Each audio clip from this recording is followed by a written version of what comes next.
Job లేక ఇబ్బంది పడుతున్నారా? అయితే మెడికల్ కోడింగ్ మీకు మంచి ఆప్షన్. వెంటనే కాల్ చేసి కోర్సులో జాయిన్ అవ్వండి. నమస్తే, welcome back to Suman TV. Indians కి అమెరికా వెళ్ళాలనుకునే కళ ఇక సాధ్యమేనా? అబ్రాడ్ ఎడ్యుకేషన్ కోసం వెళ్ళాలనుకునే విద్యార్థులకి వస్తున్నటువంటి మార్పులు ఏంటి? పేరెంట్స్ ఎవరైతే వెళ్ళాలనుకుంటున్నారో అలాంటి వాళ్ళకి పరిస్థితులు ఎలా ఉన్నాయి? ఇంకా చూసుకుంటే ఇమిగ్రేషన్ విధానాల్లో వచ్చినటువంటి మార్పులు ఏంటి? వీటన్నిటిపైన మరింత సమాచారం అందించడానికి 24 ఇయర్స్ నుంచి అమెరికాలో ఉంటున్నటువంటి MNC ఎగ్జిక్యూటివ్ వీరభద్ర గారు మనతో పాటు ఉన్నారు. Vote sir. అమెరికన్ డ్రీమ్ ఇంకా బతికుందా? స్టూడెంట్స్ రావచ్చా? పేరెంట్స్ ట్రావెల్ చేయొచ్చా? ఇమిగ్రేషన్ చేంజెస్, ఛాలెంజెస్ ఏంటి? ఈ విషయాలు మనం చూసినట్టయితే వాటిల్లో కొంత ఎన్ఫోర్స్మెంట్లో సీరియస్నెస్ వచ్చింది, కానీ ఆర్ కొన్ని రెస్ట్రిక్షన్స్ ఏదైతే no travel countries or less travel countries ఇట్లా వచ్చాయి. అలానే అమెరికాలో ఉంటూ బయటికి వెళ్ళాలంటే ఇంతకుముందు ఎన్నడూ లేనట్టుగా ఇప్పుడు గ్రీన్ కార్డ్ హోల్డర్స్కి ప్రయర్ అప్రూవల్ తీసుకుని వెళ్ళాలి, even if it is a short trip అని చెప్పి ఒక కొత్త రెస్ట్రిక్షన్ ఇంట్రొడ్యూస్ చేస్తున్నారు. సిటిజన్స్ మీద ఏమీ ఆంక్షలు లేవు, కానీ సిటిజన్స్ని కూడా, అంటే విచ్ మీన్స్ న్యాచురలైజ్డ్ సిటిజన్స్ని కూడా, even born and brought up here వాళ్ళని కూడా ఆపి ఇబ్బందులు పెట్టి ఈవెన్చువల్గా వాళ్ళని కంట్రీలోకి వదిలిన విషయాలు ఉన్నాయి. సో ఓవరాల్గా ఇమిగ్రేషన్ సినారియో బాగాలేదు. అది మీరు ఆన్లైన్లో వీడియోలు చూసినా, ఐస్ రైట్స్ చూసినా, ప్రొటెస్ట్లు చూసినా, డిపోర్టేషన్స్ చూసినా, కోర్టు కేసులు చూసినా మీకు ఈ విషయాలు కనిపిస్తాయి. కానీ ఇమ్మిగ్రేషన్ లాస్ ప్రకారం ఎలాంటి తేడాలు, ఎలాంటి కొత్త బిల్స్, కొత్త లాస్ పాస్ కాలేదు ఇప్పటిదాకా. ఆన్లైన్ వీడియోస్లో అనవసరంగా జనాల్ని ఊదరగొట్టేసి భయపెట్టేసి భారతీయుల మీద ఏదో చేస్తున్నారు, ఇండియన్ స్టూడెంట్సే టార్గెట్ అని ఏవేవో వీడియోస్ చూస్తూ ఉంటాను నేను. అందులో పెద్ద పెద్ద తాటికాయలతో వీడియో మీద ఉంటాయి, అసలు కాంటెంట్ తేడా ఉంటుంది. బట్ అది ఉత్తినే జనాల్ని భయపెట్టడం. అలానే అమెరికాతో సంబంధం లేని ప్రతివాడు కూడా ఏదో ఆన్లైన్లో వీడియోస్ చూసేసి దానికి ఒక ఎక్స్పర్ట్ కమెంటేటర్గా తయారైపోయి మాట్లాడుతున్నారు. It's a sad situation. అంటే మనము ఆల్రెడీ సినారియో బాగాలేదంటే దాన్ని ఎక్స్ప్లాయిట్ చేసుకోవడానికి ఈ యూట్యూబ్ని అబ్యూస్ చేస్తున్నారు చాలా. It's un unfortunate situation.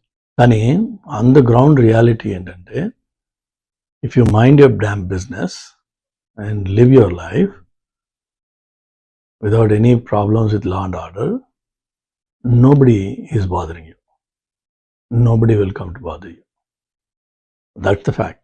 మీకు గతంలో ఎలాంటి లా అండ్ ఆర్డర్ ఇష్యూస్ లేకపోతే, అంటే అది డ్రంక్ అండ్ డ్రైవ్ అంట ఇండియాలో, ఇక్కడేమో DUI అంటారు, అంటే driving under influence or driving while intoxicated or driving under influence or intoxication. So అలాంటివి ఏమన్నా గొడవలు ఉన్నా, లేక డొమెస్టిక్ ఇష్యూస్ ఉన్నా, లేక వేరే గొడవలు ఉన్నా, సో పోలీస్ రికార్డు ఒకటి తయారైంది అంటే వాళ్ళు డెఫినెట్గా వాళ్ళని వెతుక్కొని ఇంటికి వచ్చి మరీ ట్రబుల్ చేస్తున్నారు. నెక్స్ట్ ఇక్కడ కొన్ని పేపర్ మీద చేసుకునే పెళ్ళిళ్ళు, ఆ గొడవలు ఉన్నాయి. I don't want to go into the details, but అవి జరుగుతున్నాయి. వాళ్ళని కష్టపెడుతున్నారు, వాళ్ళని పట్టుకుంటున్నారు.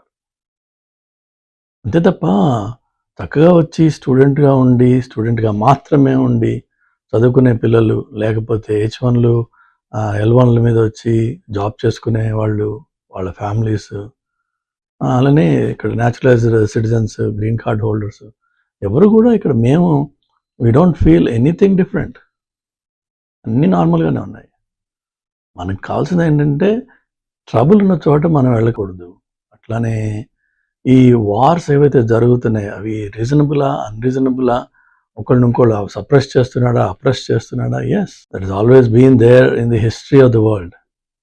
దాన్ని మనం ఒకళ్ళని చేంజ్ చేయలేము. మనము దేశం కాని దేశంలో ఉన్నాం, ఇక్కడికి వచ్చి మనం అసలు ఏం చేయలేము. కాబట్టి ఈ వాతావరణంలో ఈవెన్ దో ఇక్కడ ఫస్ట్ అమెండ్మెంట్ అని, సెకండ్ అమెండ్మెంట్ అని, ఫోర్త్ అమెండ్మెంట్ అని, ఫిఫ్త్ అమెండ్మెంట్ అని రకరకాలు ఉన్నాయి protections as per law, as per the constitution.